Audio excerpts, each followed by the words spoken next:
what's the deal with these AI generated restaurant menu photos?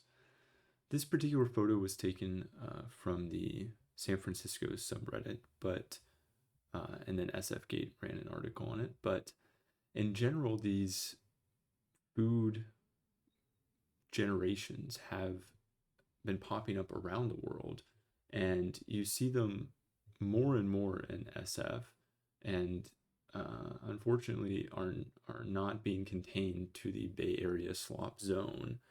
But these images just don't make sense from any perspective that I can tell. So they're, first of all, obviously AI generated. Like, you can just immediately recognize that fact, and I assume anyone can, right? Like, people know what food looks like because presumably they've eaten it before. And so the question is basically like, why is this a thing? Not, slop makes sense in some areas insofar as it's just people like cutting costs, right? And so they use the lowest, cheapest form of something that can be provided. But this is like creating something that doesn't even need to exist, right? Like, plenty of restaurants do not have pictures of their food on the menu. That's not at all a ubiquitous thing. And especially not in places where the food is, pretty self-explanatory, right? Like, people know what coffee looks like, or wine, or bacon. These are, very standard food items in America, at least. So it doesn't it doesn't help any sort of explanatory role. And second of all, why are the images so bad? Sense of both an objective sense and even for like AI generated image quality, like this bread is like DALL-E 2 levels of image quality.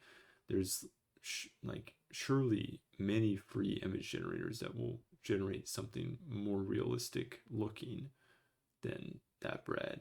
So it looks extremely artificial and unappealing, and perhaps even a little frightening.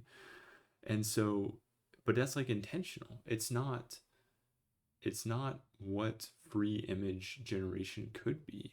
And so I wonder if there's a common menu generation or AI food generation website that many of these restaurateurs are using, because I've seen this exact same style of, like, especially the bread, right? You notice that weird structure to it in other places. Like, it looks like the same tool is used to generate the images uh, across different restaurants. And so that's a bit, I don't know what tool it is. I don't know why the tool is so bad. I hope these people are not paying for that tool. But it really just does not make sense, because the food looks like we know what the food looks like. And if you're going to make an image that doesn't look like what the food looks like, why does it look so bad? And it's like, if you want a photo of food, why not just, like, you're making the food. You went on the internet to generate an AI photos. You probably have a phone with a camera, and it's probably a decent enough camera that, like, you could just take a photo of it. Like, it just it boggles the mind. Non-necessity of this slop. Like, why? I just do not understand.